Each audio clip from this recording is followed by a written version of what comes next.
One of the popular questions is, how do we make hangers for our acrylic substrates that we get that have various sizes through here?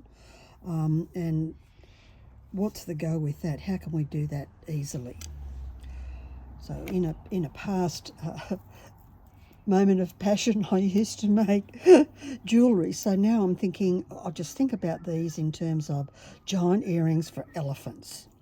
So I've got my 12 gauge here. I'm going to cut off a generous amount so I can get all the wrappings that I want to get to make a very snazzy hanger. So I just cut that off with my trusty little nippers. And then we have one of these about this long. So what I'm going to do up the top here is wrap it around the end of my pliers to make a nice little hook here. So we just wrap that like that. And of course we need to be able to then hold this in place. So we can use this flat part of these pliers, which is supposed to be able to do three things. Little tiny wraps or curlicues here, which I use for stamens and butterflies. A cutter, which is pretty much useless. But what's important for this one is this flat bit, because you can turn and grip your loop. So I'm going to have this coming down here before I arrange the loop. And holding it firmly, you can then just wrap this long tail in a lovely spiral down there. Don't worry about it bending all over the place just yet. So 3 wraps. I used to always do 3 wraps on my earrings. And of course I could have had a little bit more there to make it easier for me, but I can use the end of the pliers to bring it around, but also the flat bit to squash that end bit in.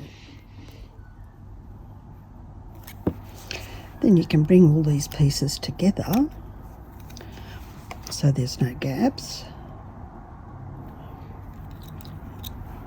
Straighten up your hook. I'm going to squash this in just a little bit further. More challenging on a 12 gauge wire, even though it is soft, but I do want to get that further in. Excellent. So that's the first bit. Same direction as the substrate, so I wouldn't be doing it this way because of the way I want to hang it, so I prefer to hook it in that direction. So then we can just do a similar arrangement in terms I think I might bend it to give it a helping hand, because I don't want it to be probably longer than that. There, no, I will make it a bit longer. And make a bend, so you can bend it quite easily there, and then thread it through. So you've got it where you want it to be.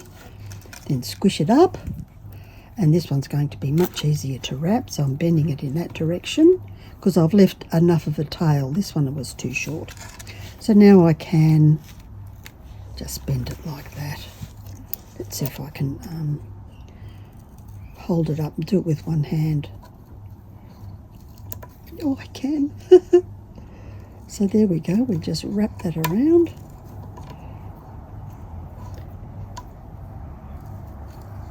And you can see it would be much easier if I didn't have to video this at the same time.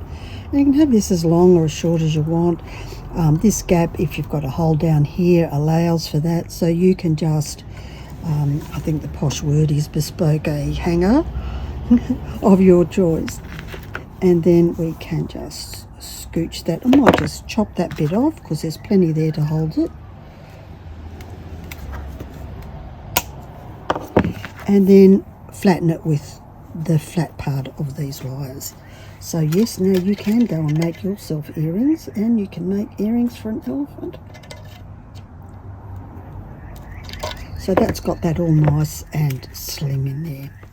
So it's up to you how you want to do it, and then once it's done, you just turn this in the direction you need it to be. And there we have the perfect hanger. Now I can go and hang it and take a photo of this so you can see what I've done.